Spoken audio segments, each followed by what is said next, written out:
अंमलबजावणी करण्यासाठी जर एवढा त्रास होत असेल तर मित्रांनो, एवढ्यावर हे आंदोलन आपल्याला थांबवून चालणार नाही.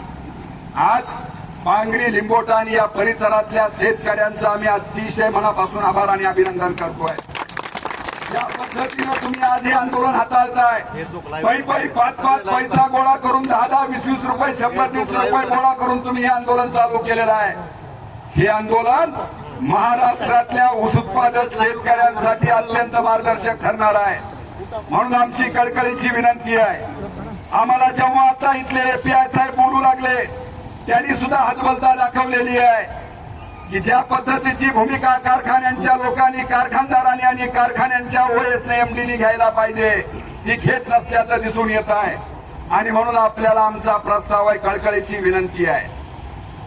पांगरीवाल्यांनी जे प्रेम आम्हाला सकाळपासून, लिंबोटवाल्यांनी जे प्रेम आम्हाला दाखवलेलं आहे, आम्ही कळकळीची विनंती दादा वकील साहेब तुम्हा सगळ्यांना आम्ही करणार आहेत की जर आम्ही या ठिकाणी थांबलो तर फक्त संध्याकाळच्या भाकरीची व्यवस्था आम्हाला तुम्ही करू शकता का?